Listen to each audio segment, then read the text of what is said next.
It was 3:37 in the morning and I was wide awake, rehearsing a motion I'd already prepared 3 times. My heart was pounding. My mind was running every argument, every counter-argument, every possible question the judge might ask. My wife stirred and asked if I was okay. I told her I was fine, just thinking. But I was not fine, and I was not just thinking. I was terrified, not of losing the motion. I was terrified of what losing would mean. If you run a firm or you carry a senior practice, you've had this exact night, and like me, you probably called it a productivity problem. Too many files, too many demands, not enough hours. So you went looking for a better system, and every system you ever built eventually collapsed. Today, I'm going to tell you why. You do not have a time problem. You have what I call an authority problem. And by the end of today's episode, you're going to see why that's the best news you will get all week. So why should you listen to this episode? This episode is for you. If you're a successful attorney, you run a firm, you're a senior practitioner, and every productivity system you've ever built eventually collapsed. You time block your mornings with full conviction, but by Tuesday, you override the block. You delegate your brief, but then you find yourself rewriting it at midnight. You've checked email from a beach you flew 9 hours to reach. You finished working in your office all day, covering everything, but you can't help but look at your phone at 8 p.m. to see who might have been reaching out to you. You've told yourself you will cut back next quarter, and now it's been about 5 years running. In the next 20 minutes, I will explain to you why every one of those systems failed, what the trap was that was breaking them, and the one shift you can make that will finally make that structure hold. And this is not theory. I lived this for 46 years. I had the same trap. I found how to escape it. And I see it now in the elite attorneys that I coach. You probably have already tried everything that was supposed to work. You probably tried time blocking, delegation training, hiring more staff because the problem was obviously capacity. And if I learn to delegate better to my associate, maybe I will let go. If I block time off on my calendar, then I'll be more efficient. Might have gone to an efficiency seminar where some expert told you how to be more productive during your day. And finally, you might have taken that extended vacation, get a real break from the office that was supposed to reset everything. And you may have told yourself the most seductive lie in our profession. Next quarter, I'll cut back. But you realize you've been saying that for years and have never cut back. There was nothing wrong with those efforts you might have tried. They were really intelligent solutions, implemented by an intelligent person who was trying to better themselves, implemented by people who handle big cases, built a wonderful practice, and run a firm for a living. But if systems alone could solve this, they would have solved it a decade ago, but none of the systems held. None of those changes worked. And this is important. That's not an indictment, and it's not a criticism, but it's a clue to what the problem really is. See, the failure of these systems is not an embarrassment, it's not a failure, but what it is evidence of what the real problem is. So if the systems were not the problem, what kept breaking them? See, there's a pattern here. Once you see it, and hopefully you'll see it by the end of this episode, you will recognize every scene. And this is the problem. The system did not fail. But what happened is we override it. We override the system. So let's give some examples. The time that the client calls you at 9 p.m. and you take it even though you're with your family. That morning where you get an email from a client that is urgent and you look at it before you work on that key motion response you're about to draft, and it dissolves tomorrow's time block into damage control. The time in the Saturday when you rewrote your associate's work, even though by any objective measure, honestly, it was perfectly fine, but you had to make some changes to it. Being with your family at night at 8 p.m. and you must look at your cell phone, even though you know from your nightly experience everything can wait until the next morning. Going to the beach with your family and feeling obligated to look at your inbox and your emails every few hours just to be sure you're not missing something. So let's look at what actually happened. Your calendar and time blocking was just fine until you broke it. The delegation to your associate was great and it worked until you took the work back. The vacation was a great solution until you're on vacation and you had to open your inbox. This is not a willpower story. Every one of us who's built a successful practice has incredible willpower and dedication. And each override of the system, each of those times we changed our plan, in themselves were rational choices, given what we felt at stake. But the question is this: why did the stakes feel so high to us? Why did it feel so important to look at our email in the evening, to take that call from the client at 9 p.m., to rewrite the associate's work, to check our email every couple hours at the beach just to be sure? Why did we feel obligated to do that? These are the questions that are underneath each of those overrides. What will the client think of me if I don't pick up? What will the judge think of me if my response to the motion is something less than perfect? What will my partners think of me if I'm not reachable? And am I truly committed enough? See, that's what we say to ourselves to override those systems we've set. And this is important. A lawyer who survived law school with all that's involved in that, built a book of business, has a successful practice, does not lack discipline. Something much, much deeper than discipline is making the call. Until you address what is making that call, your next system will collapse exactly like the last one did. And see, those examples I gave, those questions, they all point to the same place. What we're doing is handing the verdict on our worth over to someone else. And that has a name. And I call it the external authority trap. Measuring your professional worth by variables you cannot control is the expert authority trap. We have no control over the opinions of others, whether they be our partners, the opposing lawyer, our client, or the judge. We have no control over that. And actually, I've learned from my trial history, we have no control over case outcomes. I've won cases that I absolutely should have lost and I seemingly had no right to win, but I also lost a case that there was no way I could lose. We have no power of those case outcomes. We don't know who's on the jury or where they come from or what the judge is thinking. We don't have control over client reactions.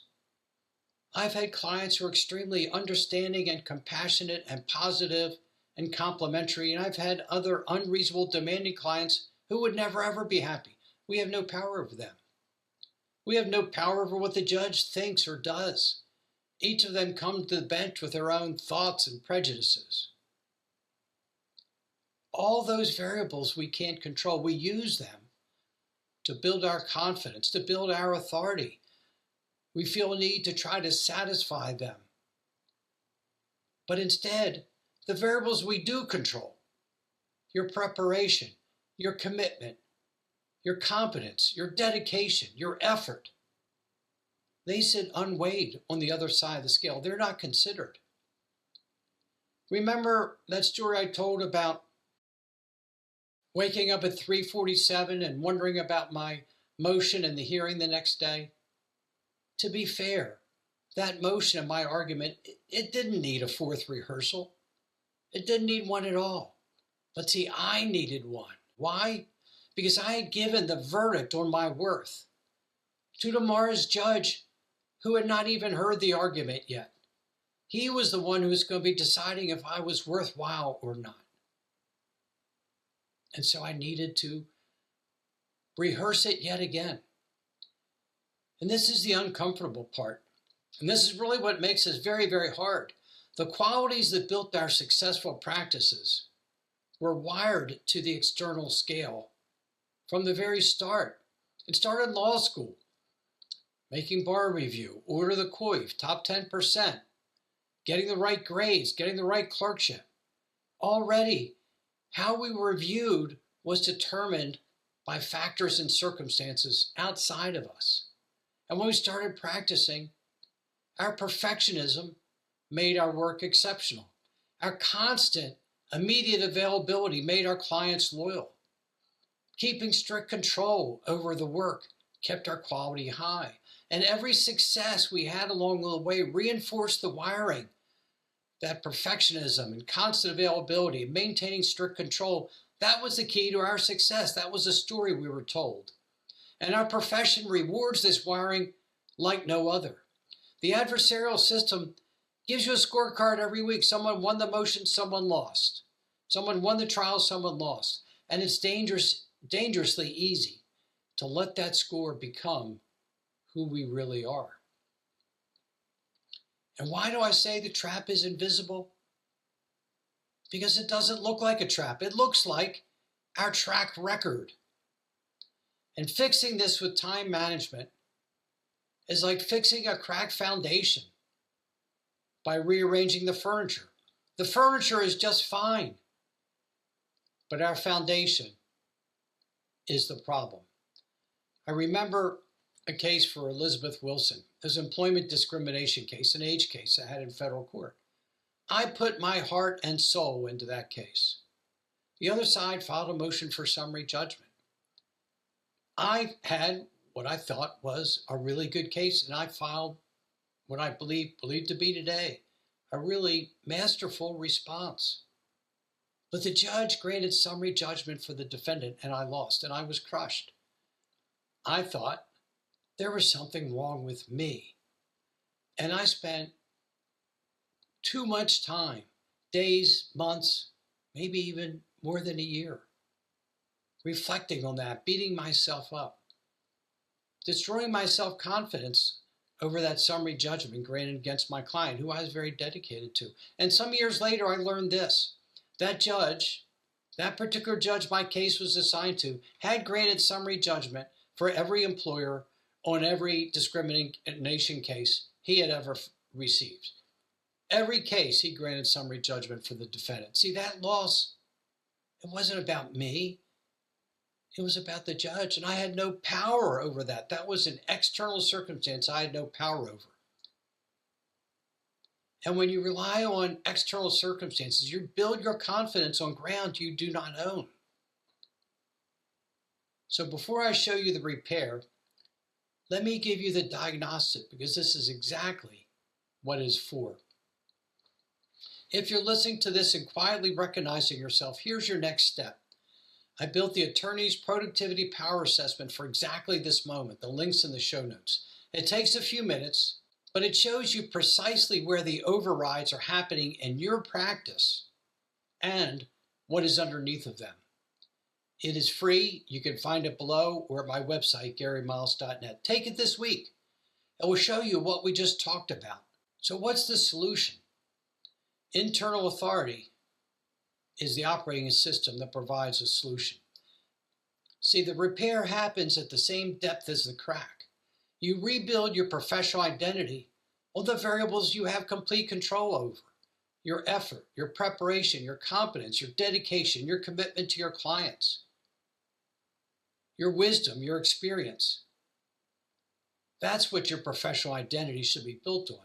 Not on applause, not on outcomes, and not on the imagined opinion of a judge who's certainly not lying awake at 3:47 a.m. thinking about me. And this is not an affirmation. This is not positive thinking.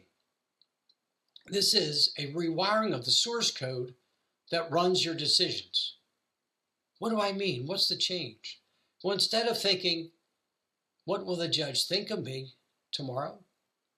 We think, I'm prepared. I'm ready. Instead of thinking, it all falls apart without me, we think instead, my systems work because I designed them.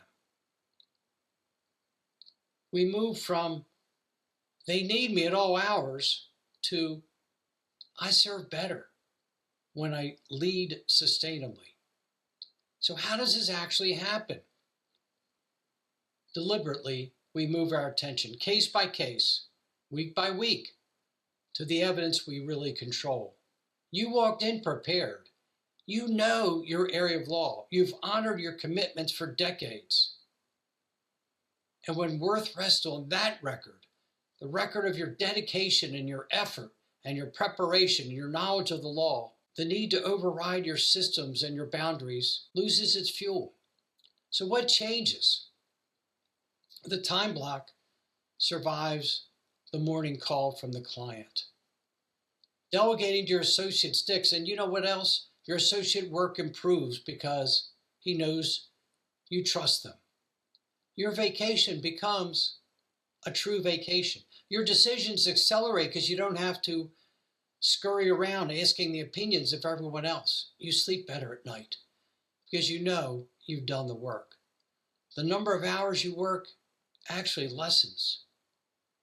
Not because you're doing worse work, but because you're more efficient and productive and sharp.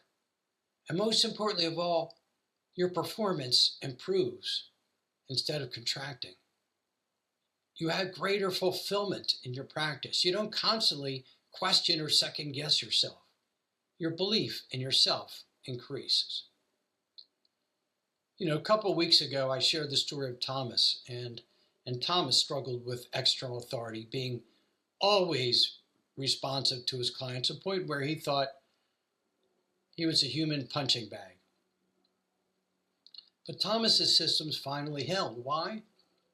Because he realized he was in charge of his life. He knew he was good. He knew he was talented. He knew he was dedicated. And he knew his clients would adjust to his schedule and his boundaries, and they have. He changed his foundation first, and then the structure we built had something to stand on. And I call this the triangle system. It's part of the daily architecture inside my elite lawyer's productivity system. And it works because it's built on this foundation of internal authority. The course covers the full architecture. And I'm not going to re-explain the whole course to you here, but trust me, it works. The structure holds when you no longer have a need to override it to feel safe. Which brings me back to where we started, 3:47 a.m., the night before my hearing. The night my rehearsing finally stopped was not the night I found a better scheduling method. It was the night the source of my authority moved out of the courtroom and into my own preparation. I walked into that hearing the same lawyer with the same arguments, an entirely different foundation under my feet. You know, my last trial, my very, very last trial, was a case I lost that I thought I should never lose. I presented a great case. I was incredibly pleased with how the evidence went. I thought my argument was really quite good, but the jury ruled against my client, the plaintiff. To this day, I don't know why, but I also know I had no power over it. And since it was the last trial of my career, by that point, I knew how to handle it. I knew it wasn't about me at all. It was a decision on the case, but it wasn't a decision on me and my worth. And here's what I wish someone had told me 20 years earlier. Your worth was never on trial. Only the legal issues were. Every 4 a.m. rehearsal, every overridden boundary, every midnight rewrite was appealed to a court that never had jurisdiction over your value in the first place. So here's what I want you to do. Just one thing. Tomorrow, catch one override in the act. The 9 p.m. call, the checking your email unnecessarily, rewriting that motion, the boundary you're about to bend. And before you answer it, before you deal with it, name the question running underneath of it. And notice whose verdict you are about to chase.